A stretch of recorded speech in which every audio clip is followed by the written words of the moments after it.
तो खबरों में आगे बढ़ते हैं और आपको बता दें कि लगातार हालात जो है वो बद से बदतर होते जा रहे हैं और ऐसे में कई ऐसे इजराइल और फिलिस्तीन के पास जो हालात पैदा हुए हैं उससे मुश्किलें और भी ज़्यादा बढ़ती हुई नज़र आ रही हैं। आपको बता दें कि पूरे मुल्क में जो हालात पैदा हुए हैं और ऐसे में आपको ये भी बताते चले कि 3 बंदूकों की रिहाई यहाँ पर कर दी गई है।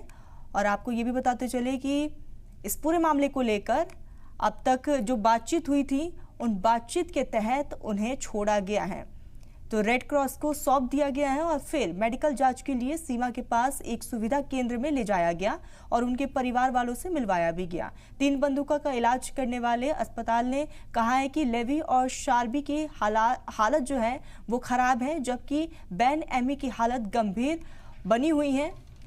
अक्टूबर में काउंसलिंग की गई थी जो हमास हमले के मुतासिर परिवारों का नुमाइंदगी करती हैं। बंदूकों की तस्वीरों का मवाजना कत्ले आम में जिंदा बचे लोगों की तस्वीरों से किया और इस घटना की पूरी जांच की मांग भी की गई, जिसे वो रियासत की तारीख की सबसे खराब नाकामी कहते हैं।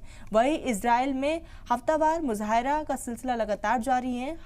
हफ्ते भी ये लगातार जो मुजाहरा है वो देखने को मिल रहा है और इस हफ्ते भी ये जारी रहने वाला है।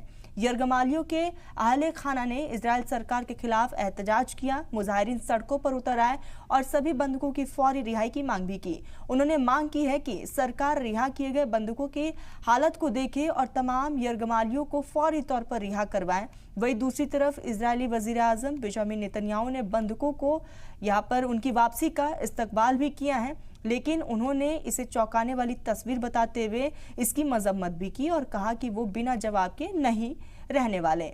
नेतन्याहू ने मुज़ाकरातकारों को जंगबंदी समझौते पर चर्चा करने के लिए कतर लौटने का हुक्म दे दिया है। दूसरी तरफ हमास ने इजराइल पर ऐसी पॉलिसी अपनाने का इल्जाम लगाया जिसे उसने वही इजराइल में हफ्तावार मुजाहरे का सिलसिला इस हफ्ते भी जारी रहा। गुज़िश्ता रोज बड़ी तादाद में यरगमालियों ने अहले खाना ने इजराइल सरकार के खिलाफ एहतजाज किया। मुजाहिरीन सड़कों पर उतर आए और सभी बंदूकों की फौरी रिहाई की मांग भी की गई।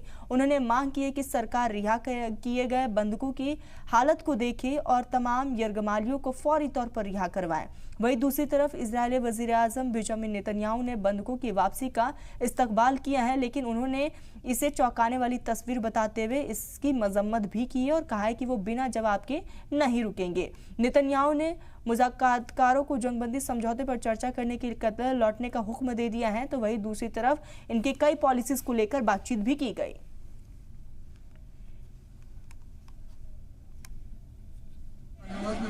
I plead, I am being released now because of a deal. The deal is because of negotiations. I plead that the second and third deals will be implemented. This framework, that the war will be ended, and that us, all of the prisoners, will safely return home.